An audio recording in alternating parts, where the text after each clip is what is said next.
福生无量天尊，道有慈悲，贫道贤真在此与诸位结缘。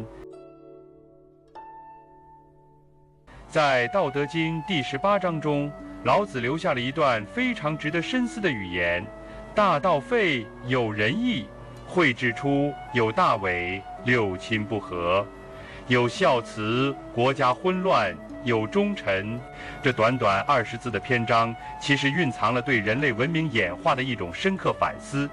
揭示了人在脱离原初自然状态之后，为了补救种种裂痕与失衡而不得不建立起来的种种社会规范。这一章可说是对社会伦理、政治秩序乃至文化表层的剖析。更重要的是，老子并不是单纯的批判这些现象本身，而是从根源出发，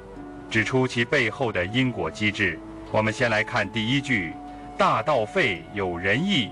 这里的关键在于大道一词。按照老子的思想，大道并不是一种抽象的理念或者某种宗教意义上的神圣存在，而是宇宙本体之道，是一种自然运行、无为自成的根本秩序，是万物得以生长、运行、变化的本源。当这个道的状态被人类社会所忽视或者遗弃之后，人类为了维持秩序，不得不人为地提出仁与义的规范体系。换句话说，仁义的出现不是一种文明的进步，而是对大道丧失的一种弥补。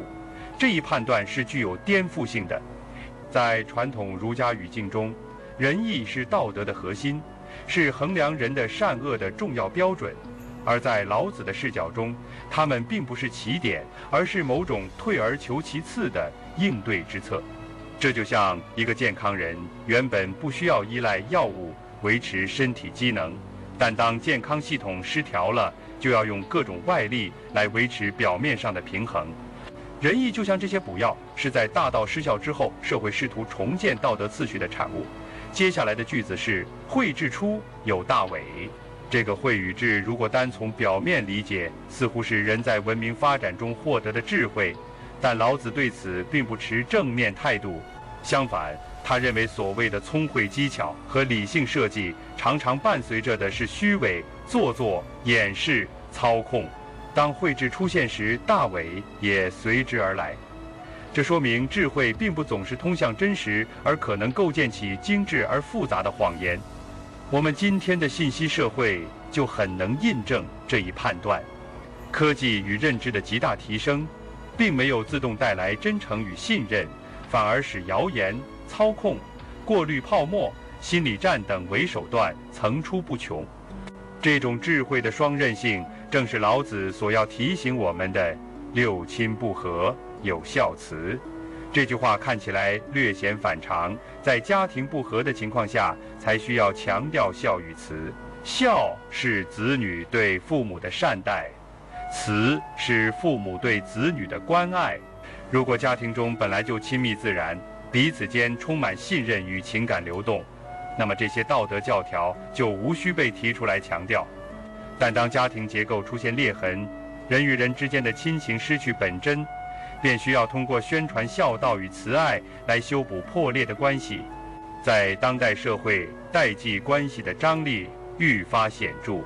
无论是养老压力、教育焦虑，还是代沟引发的沟通困难，都让孝慈成为媒体和政策频繁提及的关键词。这种高频率的提倡，其实也说明现实中存在着六亲不和的广泛事实。最后一句“国家混乱，有忠臣”，在国家治理失序、政治黑暗的时期，忠臣便成为被寄予希望的人物。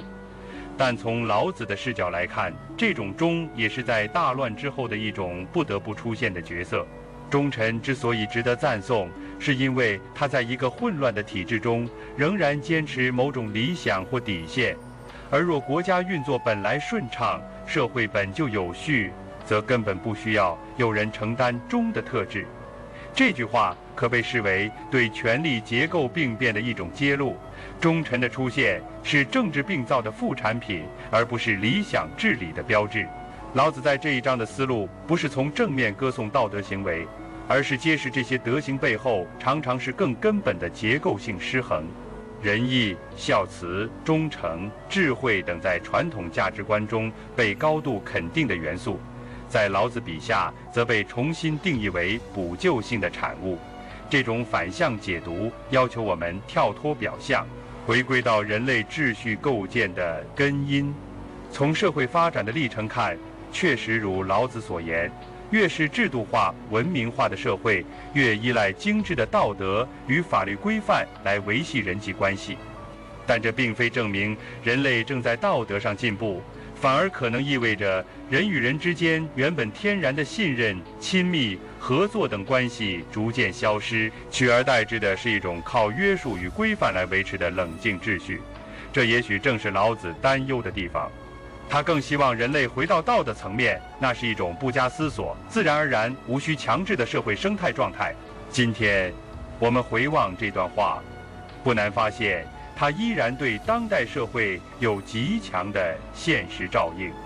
例如，现代社会中道德教育和行为规范的强化，其实在很多时候是一种应急机制。在商业关系中，我们需要强调诚信契约，是因为人与人之间天然的信任已难以维持；在家庭关系中，我们不断倡导孝亲敬老，是因为代际情感的割裂越来越明显；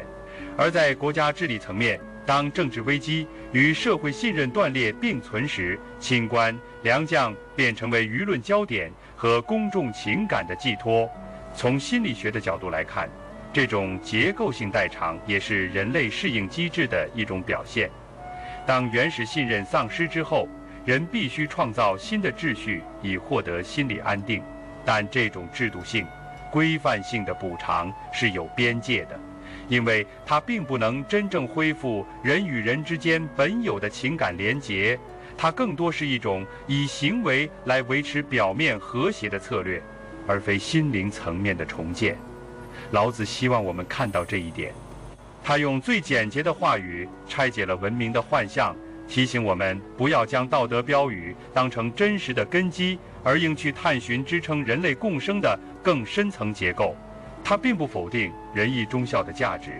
而是指出其生成的历史背景和必然逻辑，这是一种更高维度的历史观和社会观。尤其值得注意的是，这一章通篇没有提出解决方案，老子只是陈述事实，不做价值判断。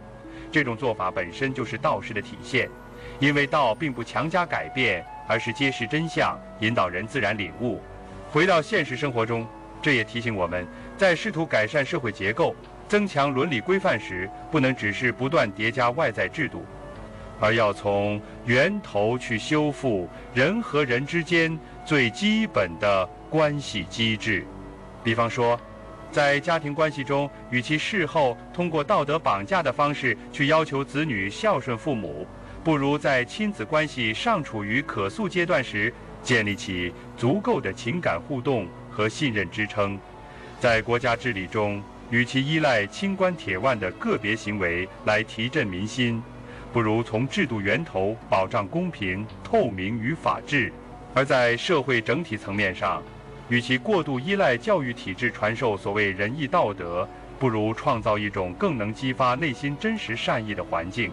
这就是老子教给我们的视角，不要被表象的德所迷惑，要理解这些德的来由，要回到道的根本。一个真正和谐的社会，不是依靠被强调出来的道德，而是靠一种不需要被强调、自然存在的互信状态。社会越强调某种行为规范，往往说明这种行为已经开始缺位。理解这一点，是我们走向更深层共生社会的起点。最后，这一章虽然篇幅极短，却为我们打开了一扇关于文明兴衰、道德演化与社会本源的思考之门。而要真正回应这些问题，仅仅停留在对这一章的理解还不够。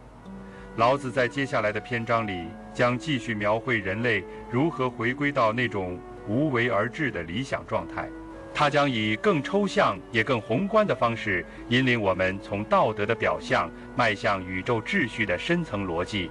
下一章他会提出决胜气质与民力百倍的命题，那是一种更激进的思考方式，更挑战我们对知识、智慧、权威的信仰。如果你也曾疑惑，为何人类越聪明，社会却越复杂混乱，那么下一章你一定不该错过。欢迎在评论区分享你的感悟，《道德经》的智慧应该被更多人看见。关注频道，我们下期再见。